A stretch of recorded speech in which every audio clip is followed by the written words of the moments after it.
তো আমাদের এই মানে নেক্সট যে টপিক সেটা হবে হচ্ছে flood and landslide situation in north Bengal, ঠিক আছে, বা flood situation in north Bengal.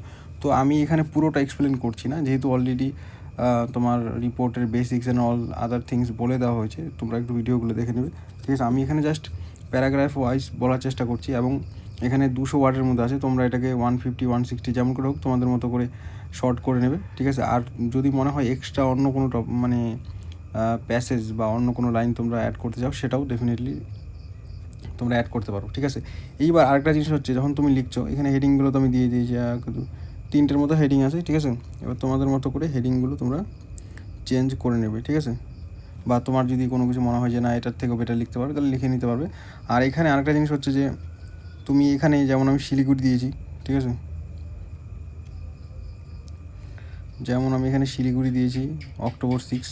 এইবার তুমি এখানে XYZ, নর্মালি কী হয় আমরা XYZ লিখি, তাই না, যেহেতু জায়গার নাম যদি না বলা থাকে সেক্ষেত্রে। আর October 6 জায়গায় তুমি যেদিন পরীক্ষা থাকবে সেই দিনের ডেটও দিতে পারো, ঠিক আছে। বা ডেটের ক্ষেত্রে অত ম্যাটার করে না, যদি তোমার মতো করে স্পেসিফিক একটা ডেট দিতে পারো। মেইন হচ্ছে কন্টেন্ট কী আছে বা বডিটাতে কী লিখছো সেটা ইম্পর্টেন্ট, ঠিক আছে। তো এটা একটু মাথায় রাখতে হবে। আর হচ্ছে এইখানে প্রথমের দিকে যেটা হচ্ছে একটা মানে স্টার্টিংটা অনেকভাবে করা যায়, এর আগে আমি যতগুলো রিপোর্ট করেছি সেখানে আলাদা আলাদা স্টার্টিং আছে।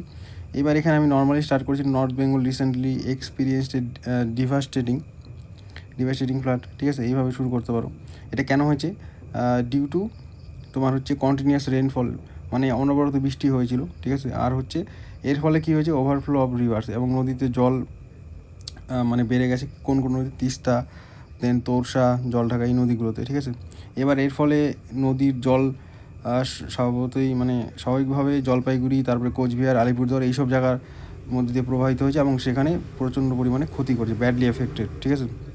এবং সেখানকার লোকজনকে অন্য জায়গায় সরাতে হয়েছে, ঠিক আছে, রিলিফ ক্যাম্পে নিয়ে যেতে হয়েছে, এবং তাদের অনেক সহযোগিতার হাত বাড়ানোর জন্য গভর্নমেন্ট এবং অন্যান্য NGOরা এগিয়ে এসছে, সেখানে তাদের একটা সাহায্যের হাত বাড়িয়ে দেওয়া হয়েছে। এইগুলো বেসিক্স তোমরা একবার পড়লে, আমি সোজা ভাষায় লেখার চেষ্টা করছি, তোমরা পড়লে বুঝতে পারবে, ঠিক আছে। দেন হচ্ছে এর ফলে কী কী ক্ষতি হয়েছে, যেমন আমি শিলিগুড়ি থেকে লিখছি, তাহলে সেই ক্ষেত্রে আমি আমার সারাউন্ডিংসে কী কী হয়েছে সেটাকে আমি হাইলাইট করার চেষ্টা করবো। যদি কলকাতা লিখো তাহলে সেক্ষেত্রে তোমার আয়ত্তের মধ্যে, বা তুমি পেপার পড়ে বা তুমি আশেপাশের ঘটনাগুলো থেকে যতটা বুঝতে পারবে সেই হিসাবে লিখবে, ঠিক আছে। এবার অনেকে দার্জিলিং লিখতে পারে, অনেকে কোচবিহার লিখতে পারে, মানে এখানে শিলিগুড়ি জায়গায়। দেন আলিপুরদুয়ার লিখতে পারে, ঠিক আছে। কলকাতা মানে তোমার মতো করে একটা জায়গা তুমি চুজ করে নেবে, ঠিক আছে। তো এইটা তুমি জায়গা টু জায়গা একটা ডিফারেন্সিয়েট হবে লেখার ক্ষেত্রে। এবার অনেক বাড়ি ভেঙে গিয়েছে, ঠিক আছে, জলের প্রেশারে, এটাকেও লেখা যায়, এটাকে দিয়ে শুরু করতে হবে। দেন হচ্ছে রোড এবং ব্রিজ ভেঙে গেছে। এবার ব্রিজের ক্ষেত্রে আমাদের যেমন শিলিগুড়ির ক্ষেত্রে তোমার কী হয়েছিল, যেখানে একটা আয়রন ব্রিজ ভেঙে গেছিলো, স্পেসিফিকভাবে যদি কারোর মনে হয় সেটাও অ্যাড করতে পারো, ঠিক আছে। পাওয়ার কাটস হয়ে গিয়েছিলো, ঠিক আছে, এবং দেখা গেছে যে জলদাপাড়া যে ন্যাশনাল পার্ক, সেখান থেকে অনেক তোমার যেমন হরিণ, গন্ডার, হাতি, ঠিক আছে, বাইসন, এরা কী হয়েছে, পালিয়ে যাচ্ছিলো, কারণ জল বেড়ে গিয়েছিলো, অনেক পশু তো ভেসেও গিয়েছে, ঠিক আছে। তো এটা একটা ব্যাপার। তারপরে অনেক কাঠের গুঁড়ি ভেসে এসেছিলো। এটা কে বলেছে? এটা ভুটান গভর্নমেন্টের তরফ থেকে বলেছে যে একটা জায়গার নাম এখানে আছে পিরি। এবার ভুটানের সেই জায়গা থেকে অনেক কাঠ ভেসে এসেছিলো, এবং সেই কাঠগুলো কী হয়েছে, কোচবিহার তোর্সা নদীর মধ্যে দিয়ে এসে কোচবিহারের একটা জায়গায় এসে আটকে গিয়েছিলো। সেখান থেকে লোকজন সেটাকে আবার কী করেছে, ক্যাপচার করেছে, টেনে টেনে তুলেছে নদী থেকে। তো এই জিনিসগুলো লিখতে পারো। এইগুলো আমার মাথায় স্ট্রাইক করেছে, এবং আমি 2-3টে পেপার ঘাটলাম ইংলিশের, সেই ক্ষেত্রে আমার মনে হয়েছে এই পয়েন্টগুলো দেওয়া উচিত, তার জন্য আমি দিয়েছি। এবার তোমরা তোমাদের মতো করে অনেক কিছু চেঞ্জেস করে লিখতে পারো, ঠিক আছে, বা কলকাতার পার্সপেক্টিভ থেকেও লিখতে পারো, তোমার যেটা সুবিধা হবে, ঠিক আছে। তো এইভাবে আলাদা আলাদা হবে, অসুবিধা নেই।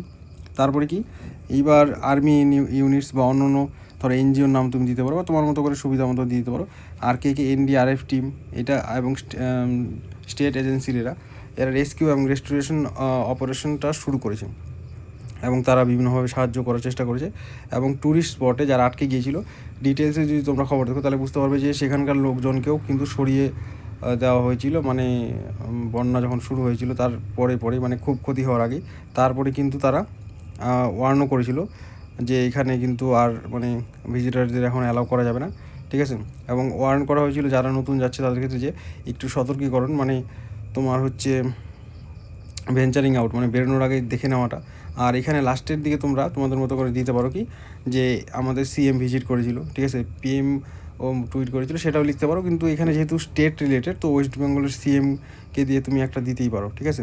তো সেক্ষেত্রে কি সিএম কী করছে, 5 লাখ টাকা দেবে, ঠিক আছে, বলেছে, এই ঘোষণাটা তিনি করেছেন। এবং আরেকটা জিনিস বলেছেন যে তিনি যেসব ব্যক্তিরা মারা গেছেন তাদের বাড়ির প্রত্যেকে একটা হোম গার্ডে চাকরি দেবে, তো সেটাও লিখতে পারো।